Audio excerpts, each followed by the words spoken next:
అందరికీ నమస్కారం. పెద్దలందరికీ నమస్కారం. ఈ ఈ చిత్రంలో నేను 2 పాటలకు భావాలు అందించాను. అనూప్ గారి సహకారంతో, స్వర సహకారంతో, అర్జున్ గారి నిర్దేశకత్వంలో చాలా మంచి పాటలు అందించాను నేను.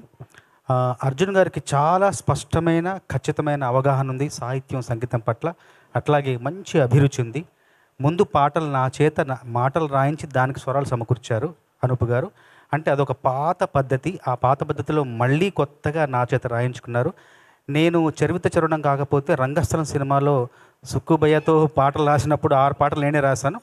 రాయడం కాదు, నేను సుక్కుబయ్య ఇద్దరం వాకింగ్ చేస్తూ నడుచుకుంటూ పాటలు అనేసుకొని ఫోన్లో మళ్ళీ దేవి గారు చెప్పేవాళ్ళం. దేవి గారు ఆ రాసిన భావాలకు స్వరాలు సమకూర్చేవారు. అట్లాగా 6 పాటలకు కాగితం మీద కలం పెట్టకుండా కేవలం చెప్పాను. అంటే ఆ పాటలకు రచయితను కాదు, కేవలం వచయితను మాత్రమే. 6 పాటలు వచించాను కాబట్టి అది సరికొత్త అనుభూతి. అట్లాగే ఈ చిత్రంలో కూడా 2 పాటలు రాయలేదు, వచించాను. అదే పద్ధతిలో రంగస్థలంలాగానే ఈ సినిమా కూడా విజయవంతం అవ్వాలని మనస్ఫూర్తిగా కోరుకుంటున్నాను. తర్వాత ఈ చిత్రంలో కొత్తగా వెండి తెరకు పరిచయం అవుతున్న ఐశ్వర్య, నిరంజన్, వీళ్ళిద్దరికి కూడా మంచి భవిష్యత్తు ఉండాలి. వెండితెర అనేది ఎప్పుడు పుష్పక విమానం లాంటిది. ఎంతమంది అధిరోహించినా మళ్ళీ ఖాళీ స్థలం ఉంటూనే ఉంటుంది. వీళ్ళకు కూడా ఆ పుష్పక విమానాన్ని అధిరోహించిన మీ పయనం కూడా, మీ సినీ జీవన పయనం కూడా అద్భుతంగా, విజయవంతంగా పూర్తవ్వాలని మనస్ఫూర్తిగా ఆశిస్తున్నాను, ఆశీర్వదిస్తున్నాను. అందరికీ ధన్యవాదాలు. ధన్యవాదాలు sir. Thank you so much. అందరికీ నమస్కారం.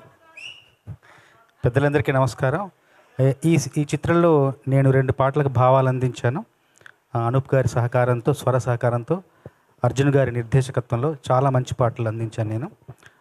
అర్జున్ గారికి చాలా స్పష్టమైన, ఖచ్చితమైన అవగాహన ఉంది సాహిత్యం, సంగీతం పట్ల. అట్లాగే మంచి అభిరుచి ఉంది.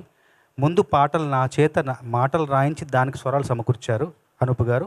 అంటే అదొక పాత పద్ధతి. ఆ పాత పద్ధతిలో మళ్ళీ కొత్తగా నా చేత రాయించుకున్నారు. నేను చరివిత చరణం కాకపోతే రంగస్థలం సినిమాలో సుక్కుబయ్యతో పాటలు రాసినప్పుడు 6 పాటలు నేనే రాశాను. రాయడం కాదు, నేను సుక్కుబయ్య ఇద్దరం వాకింగ్ చేస్తూ నడుచుకుంటూ పాటలు అనేసుకొని ఫోన్లో మళ్ళీ దేవి గారు చెప్పేవాళ్ళం. దేవి గారు ఆ రాసిన భావాలకు స్వరాలు సమకూర్చేవారు. అట్లాగా 6 పాటలకు కాగితం మీద కలం పెట్టకుండా కేవలం చెప్పాను. అంటే ఆ పాటలకు రచయితను కాదు, కేవలం వచయితను మాత్రమే. 6 పాటలు వచించాను కాబట్టి అది సరికొత్త అనుభూతి. అట్లాగే ఈ చిత్రంలో కూడా 2 పాటలు రాయలేదు, వచించాను. అదే పద్ధతిలో రంగస్థలంలాగానే ఈ సినిమా కూడా విజయవంతం అవ్వాలని మనస్ఫూర్తిగా కోరుకుంటున్నాను. తర్వాత ఈ చిత్రంలో కొత్తగా వెండి తెరకు పరిచయం అవుతున్న ఐశ్వర్య, నిరంజన్, వీళ్ళిద్దరికి కూడా మంచి భవిష్యత్తు ఉండాలి. వెండితెర అనేది ఎప్పుడు పుష్పక విమానం లాంటిది. ఎంతమంది అధిరోహించినా మళ్ళీ ఖాళీ స్థలం ఉంటూనే ఉంటుంది. వీళ్ళకు కూడా ఆ పుష్పక విమానాన్ని అధిరోహించిన మీ పయనం కూడా, మీ సినీ జీవన పయనం కూడా అద్భుతంగా, విజయవంతంగా పూర్తవ్వాలని మనస్ఫూర్తిగా ఆశిస్తున్నాను, ఆశీర్వదిస్తున్నాను. అందరికీ ధన్యవాదాలు. ధన్యవాదాలు sir. Thank you so much.